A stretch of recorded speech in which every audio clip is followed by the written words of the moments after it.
Familia, muy buenas noches. Me encanta estar con ustedes una vez más y gracias por estar aquí acompañándome para hacer este estudio de la palabra, de aprender cada día más con ustedes. Gracias por ser este apoyo que también tengo yo para conocer de la palabra de Dios. Entonces colocamos este tiempo en la presencia del Señor para dar inicio.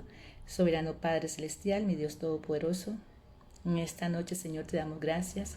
Gracias por tu palabra, Señor. Gracias por lo que nos enseñas cada día, Padre amado. Gracias por ser nuestro guía. Gracias por ser nuestro amigo. Gracias por enviar a tu Santo Espíritu para que nos transforme, nos cambie y nos enseñe, Señor. Gracias, Padre, por todo lo bueno, por todo lo malo que llega a nuestras vidas, Señor. Hoy te queremos pedir perdón, Padre amado, por todas las cosas incorrectas que hacemos en nuestras vidas, por la desobediencia que muchas veces somos, Señor. Igualmente queremos colocar este tiempo en la presencia tuya, que sea tu Santo Espíritu y que nos muestre el camino, la senda correcta para cual poder transitar, Señor. Colocamos igualmente en tu presencia nuestra familia, Señor, para que sea usted que nos guíes, para que sea usted que nos muestre a todos, Señor, esa palabra correcta, esa palabra idónea para nuestras vidas, Señor. Te damos gracias, Señor, te bendecimos, colocamos este tiempo en tus manos, en el nombre de tu Hijo Jesucristo. Amén y amén.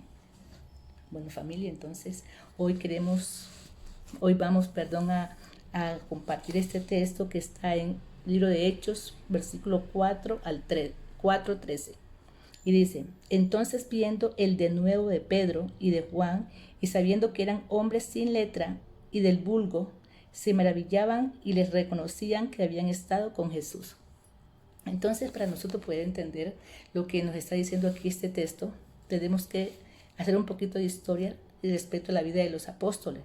Cuando Jesús estuvo con ellos, la vida de ellos cambió. Luego Jesús les promete a ellos que iba a mandar un consolador, que iba a mandar a alguien que era el que les iba a ayudar a ellos. Entonces que no se tenían que mover, sino que tenían que esperar. Cuando llega ese tiempo, que llegó en el momento del Pentecostés, ¿qué es lo que pasa? Llega el Pentecostés, llega el Espíritu Santo, es derramado sobre cada uno de ellos, y dice la palabra que fue derramado como lenguas de fuego, como viento regio y lenguas de fuego, y se posó en cada uno de ellos, y desde ese momento la vida de ellos fue diferente. Fue diferente, ¿por qué? Porque ellos salieron en ese instante, salieron a predicar la palabra del Señor. Ellos iniciaron predicando la palabra de Dios en Jerusalén. ¿Y qué era lo que predicaban? Pues predicaban el mensaje de salvación, predicaban de Cristo, de cómo Jesús había sido muerto y luego resucitado por el Padre. De todo eso hablaban. Y llega un momento en que en el primer discurso que hizo Pedro se convirtieron 3,000 personas. Fue un discurso contundente, lleno de poder, y este poder que nos daba el Espíritu Santo. Luego ellos siguieron haciendo la obra del Señor y iban al pórtico de Salomón y se encuentran con un paralítico. Luego ese paralítico también, ellos le hacen el milagro, ese paralítico pudo caminar. Pero resulta que ya andaban los sacerdotes, los ductos de la ley, los del Sanedril, ya persiguiéndolos a ellos porque ellos estaban hablando de la palabra del Señor, ellos estaban hablando de Cristo. Y entonces los llaman prácticamente como a un juicio, porque resulta que en el mismo pórtico de Salomón ya Pedro había predicado otra vez, se han convertido como 5,000 personas. Entonces los de la ley, o sea, los llaman como a juicio. A ver, ustedes, ¿por qué andan haciendo eso? ¿Por qué andan hablando? ¿Por qué andan diciendo? Ya, ¿por qué andan? Entonces, ¿por qué andan haciendo milagros? Entonces ahí Pedro se levanta y habla con esa contundencia, con ese denuedo, como dice la palabra. Y es ahí donde encontramos este texto, que ellos lo escuchan hablando a Pedro y a Juan, lo escuchan hablando y se quedan maravillados. Se quedan maravillados, ¿por qué? Porque reconocían quiénes eran ellos, reconocían que ellos no eran personas, que ellos no eran unas personas cultas ni nada por el estilo, ¿no? ¿Quiénes eran ellos? Pescadores, la mayoría eran pescadores. A excepción ahí, encontramos ahí unas excepciones ahí, en una de esas excepciones encontramos a Mateo era recaudador de impuestos, pero la mayoría de ellos, ¿quiénes eran? Eran pescadores. Otros habían sido que Jesús los había hecho algún milagro y ellos decidieron seguir a Jesús, pero ahí ellos, ¿quiénes eran? No eran ninguna personas cultas ni nada por el estilo, ni conocedores de la ley. O sea, entonces por eso dije que se maravillan de qué, de ver que son personas sin letra, y dice que son personas del vulgo. y ellos se maravillaban y decían, les reconocían que habían estado con Jesús. Cuando uno escucha la palabra sin letra, cuando yo escucho la palabra sin letra, yo entiendo que sin letra es que ellos no eran conocedores de la ley. De hecho, los que conocían la ley, ¿quiénes eran? Los escribas, que eran los que escribían la ley, y aquellas personas que iban a aprender de la ley a las sinagogas. Pero ahí no, yo nunca he visto, en ninguna parte le he visto yo que ellos tenían ese conocimiento, de ellos que ellos se han dedicado a leer a la enseñanza de la palabra y a la transcripción de la palabra, ¿ya?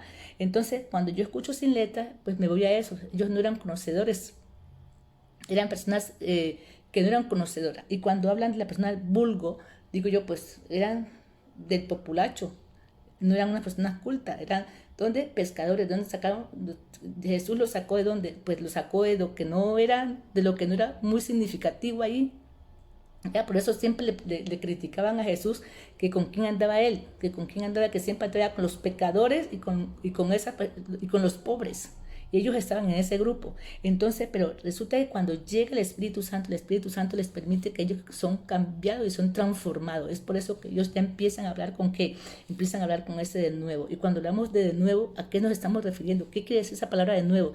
Pues de nuevo habla de alguien que habla con osadía la palabra del Señor, que habla y sin que le dé miedo ni temor. O sea, hablan con esa franqueza, hablan con esa confianza, con ese entusiasmo, con sabiduría. Eso es un de nuevo. La persona que habla con eso habla de esa manera, con esa propiedad y con ese amor que habla del Evangelio. Entonces, les reconocen que ellos hablan con ese de nuevo y les reconocen que han andado con Jesús. Entonces, cuando ellos andan con Jesús, la vida de ellos hizo que el hablar de ellos fuera diferente y el caminar de ellos fuera diferente, porque ninguno de ellos llegó a ser el mismo. En el momento en que empezó a caminar con Jesús, empezó a andar con Jesús, ninguno de ellos fue igual. Todos ellos, su vida, a excepción de ¿quién? A excepción de Judas. Todos los demás cambiaron de una forma contundente, ¿ya? Entonces, ¿qué vemos aquí? Entonces vemos dos cosas en la vida de ellos. Cuando ellos empiezan el tiempo que anduvieron con Jesús y en el tiempo que llegó el Espíritu Santo, cambiaron dos cosas en ellos. La primera que es cuando conocen a Jesús, su vida cambia completamente porque su lenguaje, su manera de ser, su manera de hablar cambia completamente, ¿ya? De hecho, vemos en la palabra que Mateo era recaudador de impuestos, y me imagino que un recaudador de impuestos, ¿qué hace? Pues me imagino que una parte de los impuestos que recoge va a las arcas del gobierno, y la otra parte seguramente ¿a dónde? Al bolsillo de él. De hecho, se hablaba mucho de eso. Otro que también cambia totalmente Pedro, el apóstol Pedro, ¿quién era? El apóstol Pedro era una persona colérico, era fuerte, un gruñón, era almático, o sea, hablaba de acuerdo a sus emociones. De hecho, miramos eso cuando lo vemos que él le dice, Señor, yo soy capaz de no únicamente estar preso, sino de morir contigo. Y le dice, Señor, no, Pedro, no hables tanto, que antes que cante el gallo me vas a negar 3 veces. Y así fue. Pero en ese momento, ¿qué pasó en la vida de Pedro? En ese momento cambió totalmente su vida, cambió radicalmente. Otro momento cuando vemos que él actúa de manera almática es cuando llega Judas y con un beso a Jesús le muestra a los demás que era Jesús para que lo tomen preso. ¿Qué hace Pedro? Pues saca su espada y ¿qué hace? ¿Le corta qué? Le corta la oreja al siervo del sumo sacerdote, ¿sí? Entonces esas eran las actitudes de Pedro. Pero entonces Pedro, a raíz de eso, de la muerte de Cristo, cambia totalmente. O sea, ellos cambiaron totalmente. Y no únicamente Pedro, ni Juan, ni Mateo. Todos fueron diferentes. Todos se dedicaron a enseñar y a hablar con ese de nuevo la palabra del Señor. Otra parte que vemos la segunda cosa que vemos es que con el Espíritu Santo, cuando el Espíritu Santo es derramado en la vida de ellos, ¿qué pasa? Cambian más todavía porque ya tienen como ese valor para salir a hablar de la palabra del Señor. No les da miedo. Precisamente por eso llega el Espíritu Santo, para que ellos pierdan todo miedo, porque Jesús sabía que ellos iban a ser perseguidos, muchos iban a morir, y de hecho casi todos murieron. ¿Por qué? Por predicar la palabra del Señor, ¿ya? Entonces el Espíritu Santo llega para eso, para darles ese de nuevo y quitarles todo miedo y darles valor, para que lo hagan. Entonces, si nosotros aplicamos esto a nuestra vida familiar, ¿qué es lo que necesitamos? ¿Qué es lo que tenemos que mirar? Si nosotros ya conocemos de Cristo, nuestro caminar, nuestro hablar, nuestras acciones tienen que ser diferentes. O sea, nuestro hablar ya no puede ser como el hablar de antes. Si nosotros antes echábamos esos chistes todos picantes y llenos de color, nosotros ya no podemos andar en esa. O sea, ya no podemos decir expresiones ya con un doble sentido. Nosotros ya tenemos que marcar la diferencia. Nosotros tenemos que mostrar que nosotros hemos sido transformados por quién, por un Cristo, y que ese Cristo cambia toda nuestra vida, cambia nuestra manera de hablar y nuestra manera de ser. Ya nuestras acciones y nuestro caminar también tienen que ser diferentes. Nosotros no podemos caminar o hacer lo que los demás hacen. Si vemos que alguien roba, no podemos participar de ese robo. Si vemos que alguien está cometiendo una injusticia, no podemos cometer esa injusticia también. Nosotros tenemos que ser diferentes. Tenemos que ser, porque hemos sido transformados por quién, por Cristo. Estamos conociendo de Él, y entonces a medida que vamos conociendo de Él, tenemos que seguir cada día, anhelar, cambiar. Y si no podemos, si nuestra fuerza no podemos, pues tenemos un consolador, tenemos un amigo, tenemos al Espíritu Santo. El Espíritu Santo es el que, así como les dio a ellos ese poder, así también nos da a nosotros. Porque esa promesa no únicamente fue para ellos, esa promesa está dispuesta para todo aquel que lo anhele, todo aquel que desee el Espíritu Santo. Él está ahí para ser su amigo, para ser su consolador, para ser su ayudador y para darle todo ese valor que necesitamos para cambiar, para ser diferentes. Entonces, familia, en este momento tenemos que marcar la diferencia. Nosotros no podemos ser oidores nada más de la palabra. Esa palabra a nuestra vida tiene que llegar y transformarnos. Nuestra vida tiene que ser este modelo a seguir. Nuestra vida tiene que decir que si Cristo llegó a nuestra vida, tenemos que ser diferentes. Nosotros no podemos andar con una Biblia debajo del brazo y mostrando que conocemos, que somos conocedores de la palabra, y sin embargo, ¿cómo es nuestra vida? Entonces, el verdadero evangelio la verdadera vida cristiana es que nuestra vida sea acorde a como Cristo vivió. Y si no podemos, tenemos que anhelarlo, tenemos que pedir que Él nos ayude. Entonces, eso es, familia. Entonces, para que lo apliquemos a nuestra vida. Entonces, oramos. Soberano Padre Celestial, mi Dios Todopoderoso, en esta hora, Señor, te damos gracias, Señor, te bendecimos.